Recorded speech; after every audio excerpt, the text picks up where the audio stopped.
প্রশ্ন, একটি মসজিদের নিচতলা মার্কেট এবং দ্বিতীয় তলা মসজিদ নামাজ আদায় হয়। দ্বিতীয় তলার পেছনে অজুখানা বানানোর কারণে পেছনের এক কাতার পরিমাণ জায়গা সেখানে নামাজ হতো, ওই কাতারের স্থান অজুখানা বানানো জায়েজ কিনা? জি না, এক সময় যদি এখানে নামাজে হয় মসজিদের অংশ হিসাবে ব্যবহার হইয়া থাকে, এখানে অজুখানা বানানো হারাম, কবিরা গুনাহ হবে, জায়েজ হবে না। প্রশ্ন, কোন মসজিদে আম গাছ ও ডাব গাছ আছে, এখন ওই ডাব ও আম ওই মসজিদের তারাবির হাফেজ সাহেবরা খেতে পারবে কিনা? জি না, এটা মসজিদের মালিকানায়, ওরা খেতে পারবে না, বিক্রি করে মসজিদকে দিতে হবে। প্রশ্ন, শবে বরাতে মসজিদে অতিরিক্ত আলোকসজ্জা না করেই অনেক মুসল্লি একাত্র হয় এবং রাতের একটা বড় অংশ মসজিদে কাটায়। এখানে ইমাম সাহেবের দিক নির্দেশনা, নামাজ ইত্যাদি পড়ে এবং এরপর সবাই মিলে জিক্রে জলি করে, তারপর সবাই মিলে একসাথে মুনাজাত করে, তা ঠিক কিনা? এগুলোকে যদি শবে বরাতের সুন্নত মনে করে করা হয় তাহলে বেদাত হবে, ঠিক নয়। আর সুন্নত মনে না করে ঘরে আবাদত করতে অসুবিধা বা আবাদতের পরিবেশ নেই এই হিসাবে মসজিদে করতেছি, তাহলে করা যাবে।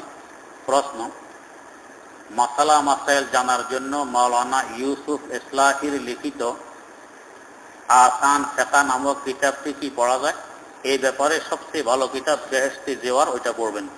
প্রশ্ন, ইনশাআল্লাহ না, ইল্লাল্লাহ ইল্লাল্লাহ ও আল্লাহ আল্লাহ জিকির করি, আবার আপত্তিও এই একই জিকির ও আপনিও এই একই জিকির করান, কিন্তু পিস টিভির আলোচক মতিউর রহমান মাদানী বলেন এই জিকির সহিহ হাদিসে নেই। তার এই কথাটি কি সঠিক, না আমাদের কোনো দলিল আছে বললে উপকৃত হব? মতিউর রহমান নেজামি নয়, মাদানী। মতিউর রহমান মাদানী সাহেব টেলিভিশনে বিভিন্ন বক্তব্য দেন। ওনার বাড়ি হলো পশ্চিমবঙ্গে, আমাদের দেশে নয়। এই বেচারার বক্তব্য আমি কিছু শুনেছি মোবাইলে, মিথ্যার সমাহার। এই বেচারার কথাবার্তা মিথ্যার সমাহার। যেমন ধরেন আমাদের ওলামায়ে দেওবন্দ, যেমন আমিও ওলামায়ে দেওবন্দের অনুসারী, এখানে আমরা কালেমা কিভাবে পড়ি? লা ইলাহা ইল্লাল্লাহ পড়ি কিনা? না, ইল্লাল্লাহ লা ইলাহা পড়ি। কিন্তু এই মতিউর রহমান মাদানীর বক্তব্য নিজে শুনেছি, সে বলে দেওবন্দিরা কলেমা পড়ে ইল্লাল্লাহ লা ইলাহা। সত্য না মিথ্যা? যে মিথ্যা কথা। ঠিক তেমনি ভাবে এই জিকিরগুলো জোরে করা এবং এই জিকিরগুলো কখনো লা ইলাহা ইল্লাল্লাহ, এরপরে ইল্লাল্লাহ ইল্লাল্লাহ, এরপরে আল্লাহ আল্লাহ, এই জিকিরগুলো হাদিসে নাই। উনি যে টেলিভিশনে বক্তব্য দেন, টেলিভিশনে বক্তব্য দেওয়া হাদিসে আসেনি, তাহলে ওনার আমল হাদিসে নাই, এরপরও সমস্যা নেই, আরেকজনের আমল হাদিসে থাকতে হবে, না হলে সমস্যা। কারণটা কি? উনি যে মাদ্রাসায় লেখাপড়া করছেন, যে মাদ্রাসায় পড়েন, এক এক ক্লাস করে করে উত্তীর্ণ হয়ে উপরে গেছেন, এটা হাদিসে আছে। উনি যে কোনো ওস্তাদের কাছে পড়ছেন কোরআন হাদিস, ওস্তাদের কাছে পড়ার কথা হাদিসে আছে? মোটেও নেই। হাদিসে আছে এলেম অর্জন করো, কিভাবে করবা তোমার ব্যাপার। ঠিক হাদিসে আছে আত্মশুদ্ধি করো, কিভাবে করবা তোমার ব্যাপার। তো এলেম অর্জন আমরা এভাবে মাদ্রাসায় ভর্তি হয়ে এক এক ক্লাস করে পড়ি, এভাবে হয়। ঠিক আত্মশুদ্ধি এই জিকিরের মাধ্যমে হয়। তাই এক এক ক্লাস করে মাদ্রাসায় পড়া হাদিসে নেই, তারপরও মতিউর রহমান মাদানী সাহেব নিজেও পড়ছেন, এটাকে বেদাত মনে করেন না। তো ঠিক তেমনি ভাবে এতবার অমুক জিকির করতে হবে এইভাবে হাদিসে নেই, তারপরও এটাকে বেদাত বলা যাবে না। যেমন আমরা যে বছরে 3টি পরীক্ষা নেই এক এক ক্লাসে, প্রথম সাময়িক, দ্বিতীয় সাময়িক, তৃতীয় সাময়িক, হাদিসে আছে বছরে 3 পরীক্ষা নিতে হবে? নাই। তাহলে কেউ বলবে যে 3 পরীক্ষা নেওয়া বেদাত, এভাবে নেওয়া যাবে না। ফাইনাল পরীক্ষায় পাশ করলে আমরা তার উপরে ক্লাসে ভর্তি দেই, ফেল করলেই ভর্তি দেই না। হাদিসে আছে যে ফেল করলেই ভর্তি দেওয়া যাবে না। তাহলে কেন ভর্তি দেই না? পাশ করলে ভর্তি দিতে হবে, এটাকে হাদিসে আছে? নেই, তারপর আমরা দিই কেন? যে হাদিসে শুধু আছে এলেম অর্জন করো, কিভাবে করবা এই ভাব সব তোমার ব্যাপার। ঠিক তেমনি ভাবে হাদিসে আছে আত্মশুদ্ধি করো, কিভাবে করবা ভাবটা তোমার ব্যাপার। তাই এখানে এটা হাদিসে পাওয়া লাগবে না। যাদের বুঝবুদ্ধির অভাব এরা এই ধরনের কথাবার্তা বলে। প্রশ্ন, ফুরফুরা শরীফের যত পীর আছে তারা কি হক পীর? ফুরফুরা শরীফের প্রথম পীর যিনি ছিলেন হযরত মাওলানা আবু বকর সিদ্দিক রাহিমাহুল্লাহ, বড় উঁচা পায়ার বুজুর্গ ছিলেন এবং উনি ওনার জীবদ্দশায় ফুরফুরা, জৌনপুরি, তারপরে উজানি, চরমনাই, থানবী, মাদানী, এর মধ্যে উনি কোনো ব্যবধান করতেন না। এমনকি ওনাকে জিজ্ঞেস করা হয়েছিল যে হুজুর আপনার কাছে দেখি যে আসে হেরেই মুরিদ করেন, এমনকি মাহফিলে ফাগড়ি দিয়ে সবাই মুরিদ করে ফেলেন। আর মাওলানা আশরাফ আলী থানভী এর কাছে মুরিদ হইতে গেলে ইস্তেখারা করো, অমুকখানে যাও, এই করো সেই করো, এই আগে দাঁড়িয়ে রাখো, এই আমল করো, বহু ঘুরাঘুরি করে মুরিদ, আর সবাই করেও না, বেশ কমটা কেন? একটা প্রশ্ন। তো উনি জবাব দিয়েছেন, কয় দেখো তোমাদের এলাকায় কলেজ আছে কিনা? কলেজ কয়েছি আছে। কলেজে ভর্তি হইলে যে যায় হেরে ভর্তি করে? কয় না। তো কাকে? তো কলেজে ভর্তি হইতে হইলে মেট্রিক পাস করা লাগে। তাইলে ভর্তি হওয়ার পরে এরা সার্টিফিকেট দেখে কিনা? কয় দেখে। এরপরে ইন্টারভিউ নেয় কিনা? কয় নেয়। যে ফেল করে হেরে ভর্তি করে? কয় না। কাকে করে? যে পাস করে হেরে। কারণ প্রাইমারি স্কুল আছে তোমার এলাকায়? কয় আছে। তো প্রাইমারিতে ক্লাস 1-এ ভর্তি হইতে গেলে ইন্টারভিউ আছে? কয় নাই। যে যায় এই ভর্তি। আমারটা হলো প্রাইমারি স্কুল, আলমান আশরাফ থানভীটা হলো কলেজ, এই জন্য ওইখানে ইন্টারভিউ লাগে, আর আমার প্রাইমারিতে ইন্টারভিউ লাগে না। তাহলে হযরত থানভীর কদর আর ইজ্জত কি পরিমাণ তার ভিতরে আন্দাজ করুন। কিন্তু এখন যত আছে এদের মধ্যে, আবু বকর সিদ্দিক রহমতুল্লাহ আলাইহির পরে পীর ছিলেন ওনার ছেলে হযরত মাওলানা আব্দুল হাই সিদ্দিকী রহমতুল্লাহ আলাইহি। উনিও বড় বুজুর্গ ছিলেন। ওনাকে জিজ্ঞেস করা হয়েছে, হুজুর এই তাবলীগী জামাত সঠিক না বেঠিক? উনি জবাব দিয়েছেন, এরাও আমাদের ভাই, দিনের কাজ করে, এই জবাব দিয়েছেন। ঠিক তেমনি ভাবে ওনার ছেলে মাওলানা আব্দুল কাহার সিদ্দিকী রহমতুল্লাহ আলাইহি আমাদের এই দারুস সালাম মাদ্রাসাতে ছিলেন, ইন্তেকাল করছেন কয়েক বছর আগে। উনিও ওনার মাদ্রাসা শাইখুল হাদিস বানাইছেন কাকে? আমার ওস্তাদ মুহতারাম শাইখুল হাদিস আল্লামা আজিজুল হক রহমতুল্লাহ আলাইহি, ওনার মাদ্রাসার শাইখুল হাদিস ছিলেন, বুখারী উনি পড়াইছেন। এবং আব্দুল কাহার সিদ্দিকী সাহেব বলতেন, ও মাওলানা আব্দুল আইয়ুব সাহেব আজিজুল হক সাহেব আমাকে যা বলবে আমি তাই মানব, কারণ সে বড় আলেম, যা বলবে আমি তাই মানব, এরকম উনি বলতেন। তো এই এরা হকের উপরে আছে। আর অনেক সিলসিলা এদের মধ্যে আবার উল্টাপাল্টা হয়ে গেছে। আমি নিজেও লিফলেট দেখছি আব্দুল কাহার সিদ্দিকী সাহেবের বিরুদ্ধে থাকছে এই ফুরফুরারে আরেক লাইনের, এ তো ওহাবি হয়ে গেছে, গোমরা হয়ে গেছে। তো যে সঠিক লাইনের উপরে আছে এর বিরুদ্ধে হে গোমরা হয়েছে, আর যে গোমরা হয়েছে হে লিখতেছে এগুলো, আল্লাহ মাফ করুক। তো সকল লাইন এখন আর ঠিক রয়নি, কিছু কিছু ঠিক আছে। প্রশ্ন, কেউ যদি আত্মশুদ্ধির জন্য পীরের হাতে মুরিদ হয়, সে কি কোনো ইসলামী দল করতে পারবে? জি পারবে। প্রশ্ন, আমার এক বন্ধু বলেছিল যে টেলিভিশন ইসলাম প্রচারে সাহায্য করে। এখন আমার প্রশ্ন হলো, টেলিভিশন কি কোনোভাবে ইসলাম প্রচারে সাহায্য করে? জি সাহায্য করে। যেমন এই যে এখন মাইক ব্যবহার করতেছি, এই মাইকটা বানানো হয়েছে কিসের জন্য? গান গাওয়ার লাগে। মাইক বানানো হয়েছে ছোট আওয়াজকে বড় করার জন্য, এটা হলো উদ্দেশ্য। এখন যদি আমি মাইককে ওয়াজের কাজে ব্যবহার করি তো বড় ভালো, গানের কাজে ব্যবহার করলে হয় গুনাহ। ঠিক টেলিভিশনের আবিষ্কার এই জন্য নয় যে এখানে নাচবে আর গাইবে। টেলিভিশন আবিষ্কার হলো দূরের কথা আপনার সামনে পৌঁছাই দিবে, দূরের কোনো কিছুকে আপনার সামনে তার সিনারি তুলে ধরবে, এটা হলো উদ্দেশ্য। এখন যদি আপনি এটাকে ভালো কাজে ব্যবহার করেন তো ভালো জিনিস, খারাপ কাজে ব্যবহার করলে বড় খারাপ। কিন্তু এখন হইতেছে বেশিরভাগ খারাপ কাজে ব্যবহার, এই জন্য আমরা খারাপ বলি। প্রশ্ন, টেলিভিশন দেখলে কিয়ামতের দিন আল্লাহ তাআলা ওই বান্দাকে কি শাস্তি দিবেন? কবিরা গুনাহ। টেলিভিশনে অশ্লীল ছবি দেখা তো কবিরা গুনাহ হয়। একটি কবিরা গুনাহের জন্য কমপক্ষে ৭,০০০ বছর জাহান্নামে থাকা লাগবে, আল্লাহ মাফ করুক। এইভাবে যদি সারা জীবন দেখতে থাকি কত হাজার কবিরা গুনাহ হবে, কত লাখ বছর আমাকে জাহান্নামে থাকা লাগবে, আল্লাহ মাফ করুক। প্রশ্ন, আমরা এবং পৃথিবীর প্রত্যেকটি মানুষ কিবলার দিকে মুখ করে নামাজ পড়ে, এই ক্ষেত্রে আমাদের পশ্চিম দিকে মুখ করে নামাজ পড়ি। এখন আমার প্রশ্ন হলো, আমাদের মসজিদুল আকবরের প্রস্রাবখানা সম্ভবত পশ্চিম দিকে কিনা? পশ্চিম দিকে না, এটা আমরা কম পর্যন্ত দিয়ে মাপজোপ দিয়েই করছি, ভালো করে খেয়াল করবেন। প্রশ্ন,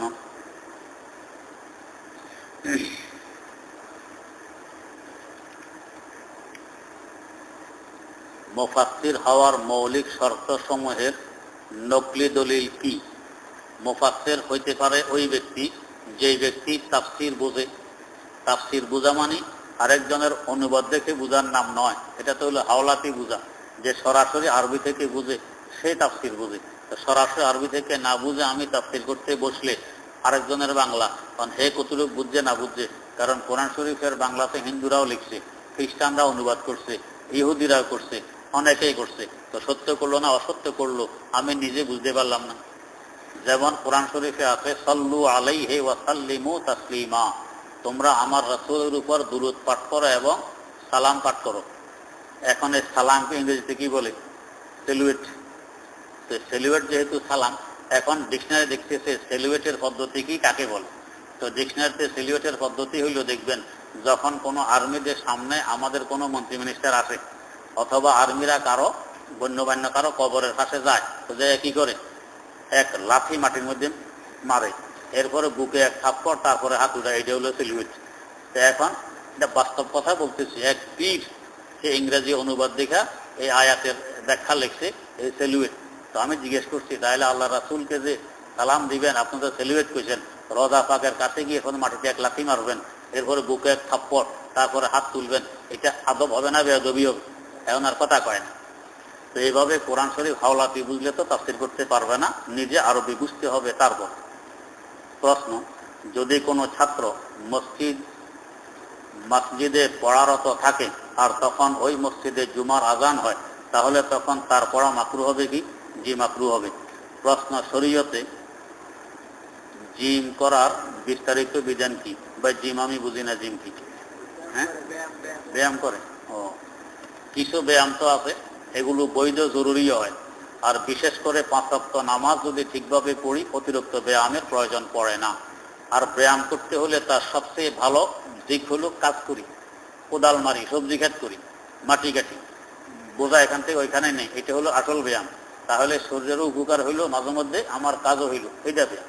লাফালাফি করলাম কত মাঠে যাইয়া, আর নিজের সতর্ক করলাম, হ্যাঁ, ছেলে মেয়ে একসাথে, এটা ব্যায়ামের নামে হইলো অশ্লীলতা। কিসের ব্যায়াম? এদেরকে যদি সবাই মসজিদে নিয়ে আসতে পারে আর অতিরিক্ত ব্যায়ামের দরকার হয় না, এমনি চলে, এগুলো হইলে বেহুদা কাজ ব্যায়াম। প্রশ্ন, শরীয়তে দাড়ি রাখার হুকুম কি? শরীয়তে দাড়ি রাখা ওয়াজিব, না রাখলে গুনাহ হবে। প্রশ্ন, কোনো ব্যক্তি ফজরের নামাজ আদায় করলো, অতঃপর সকালে তার কাপড়ে বীর্য অনুভব করলো, তাহলে এখন সে কি করবে? এখন সে নামাজটি পুনরায় পড়বে। প্রশ্ন, ইসলামী ব্যাংকের শিরকাতুল মিলিক এর অধীনে 6 ইলেকশে বাই হাই পারচেজ রিয়েল এস্টেট প্রোগ্রাম জায়েজ হবে কি? আমি এই প্রোগ্রামের মাধ্যমে ঋণ নিয়ে বিল্ডিং তৈরি কাজ করলে তা জায়েজ হবে কি? না হলে আর কোনভাবে ঋণ নেওয়া জায়েজ পদ্ধতি দয়া করে জানাই দিবেন। বর্তমান আমাদের দেশে যত ব্যাংক আছে, ইসলামী হোক আর অনইসলামী হোক, কোনো ব্যাংক পুরাপুরি সুদ মুক্ত নয়। পরিষ্কার কথা, কোনো ব্যাংক পুরোপুরি সুদমুক্ত নয়। ইসলামী ব্যাংকে যারা কর্মরত আছে, অনেকেই তো হক কথা লুকিয়ে ফেলে, বলে না। আর অনেকে আমার কাছে বলছে, হুজুর আমরা সুদী ব্যাংক থেকে মোটেও পিছনে নেই। আর একজন তো আমাকে কথা বলছে, হুজুর যে আমরা সুদী ব্যাংক থেকে 10 কদম এগিয়ে আছি, নাম ব্যবহার করে ঠিক 10 কদম এগিয়ে আছি। এই সমস্ত ব্যাংকের লাভ লসের ভিত্তিতে কোনো লেনদেন করা, এগুলো সুদমুক্ত বলা যাবে না। প্রশ্ন, রমজান মাসে নাকি আল্লাহ তাআলা শয়তানকে বেঁধে রাখেন, তাহলে মানুষ কেন গুনাহ করে? এটা রমজানে বয়ান হবে ইনশাআল্লাহ, জুমা আসতে পাবেন। প্রশ্ন, নফল নামাজের সেজদায় তাসবিহ পড়ার পর সূরা ফাতিহা পড়া যাবে কিনা এবং অন্যান্য আরবি দোয়াগুলো পড়া যাবে কিনা? জি, যাবে। প্রশ্ন, নফল নামাজের সেজদায় বাংলা ভাষায় দোয়া করা যাবে কিনা? যাবে, তবে মাকরুহ। প্রশ্ন, নামাজের মুরাকাবা সম্পর্কে কিছু জানতে চাই যাতে আমল করতে পারি। নামাজের কোনো মুরাকাবা নেই। প্রশ্ন, তাহাজ্জুদের নামাজ পড়ার সময় বাতি জ্বালিয়ে নামাজ পড়ব নাকি নিভিয়ে নামাজ পড়ব? আপনার ইচ্ছা, দুনো রকমই পারবেন, শরীয়তে কোনো বাধা নিষেধ নেই। প্রশ্ন, মিলাদ মাহফিল চেয়ারে টেবিলে খানা খাই, ইমামের পিছনে নামাজ পড়া যাবে কিনা? মিলাদ মাহফিল চেয়ার টেবিলে খানা খাই, ইমামের পিছনে নামাজ পড়া যাবে কিনা? ভাই বুঝে আসেন এই প্রশ্ন। প্রশ্ন, বাজারে প্রচলিত পণ্য যেমন চানাচুর, বিস্কুট, তন্দুর রুটি, চা, পাউরুটি এগুলো খাইলে পরে পরহেজগারি এর ব্যাপারে কোনো সমস্যা হবে কিনা? যে না, সমস্যা হবে না। প্রশ্ন, মাথায় টুপি দেওয়ার পর যদি কপালের দিকে চুল বের হয়ে থাকে তাহলে গুনাহ হবে কিনা? যে না, গুনাহ হবে না। প্রশ্ন, শুধু ফজরের সময় ফরজের সময় পাগড়ি বাঁধা যাবে কিনা? পাগড়ি শুধু নামাজের বৈশিষ্ট্য নয়, পাগড়ি হলো যেভাবে টুপি সবসময় থাকবে, পাগড়ি এরকম সবসময় থাকার আমল। প্রশ্ন, জুমাতে বললেন যে গীবত করা জিনা এর চেয়েও বেশি পাপ, তাহলে আমার প্রশ্ন হলো, আমরা যে জীবনে কত রকম গুনাহ করেছি তাহা থেকে কি কোনো মুক্তি নাই বা মুক্তি পাওয়ার পথ কি? এটা জুমার বয়ানে বলে দিয়েছিলাম। প্রশ্ন, আমাদের গ্রামের বাড়ির মসজিদের ইমাম সাহেবের দাড়ি একেবারে ছোট ছোট, গালের সাথে মিলানো, এই ধরনের ইমামের পিছনে নামাজ পড়া মাকরুহে তাহারিমি।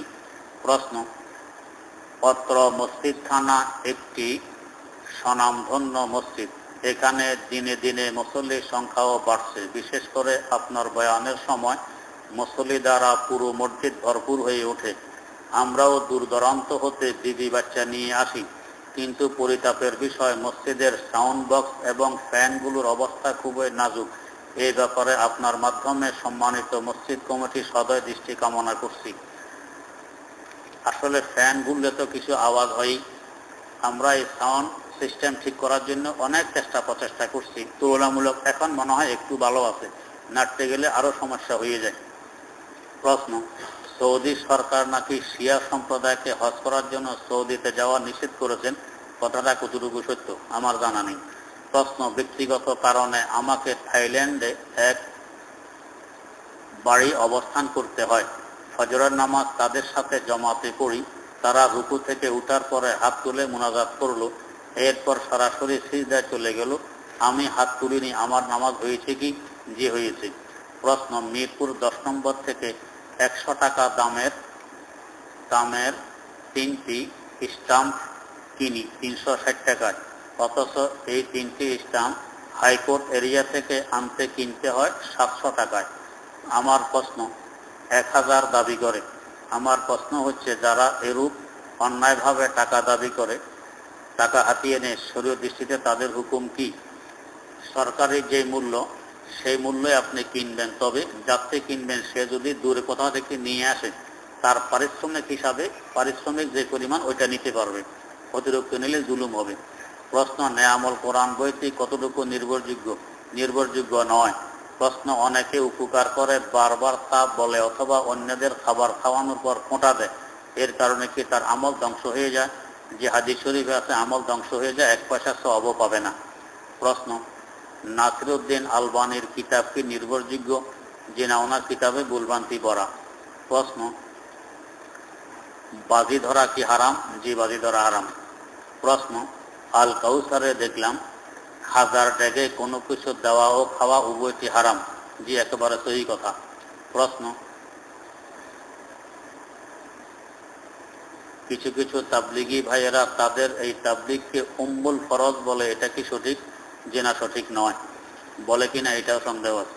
প্রশ্ন, আজকে আপনার জুমার বয়ানে বলতে শুনেছি নবীগণ তাদের কবরে জীবিত। এখন জানার বিষয়, তারা কি কবরে আমাদের মতো জীবিত? বিষয়টি স্পষ্ট করলে ভালো হবে। জীবিত বলতে যা বোঝায় ওভাবে জীবিত আছেন, আরাম করতেছেন। প্রশ্ন, জুমার প্রথম আজানের পরে ঘরে বসে কোরআন তেলাওয়াত করা বা কিতাব মোতালা করা যাবে কিনা? জিনা, যাবে না। প্রশ্ন, কিয়ামতের আলামতগুলো সম্পর্কীয় কোন কিতাব পাওয়া যাবে কিনা? যা আলামতে কিয়ামত নামে কিতাব আছে। প্রশ্ন, দোয়া চাই আল্লাহ যেন হালাল রুজির ব্যবস্থা করে দেন। অনেকদিন যাবৎ বেকার বসে আছি, আল্লাহ পাক সকলকে হালাল রুজির ব্যবস্থা করে দেন।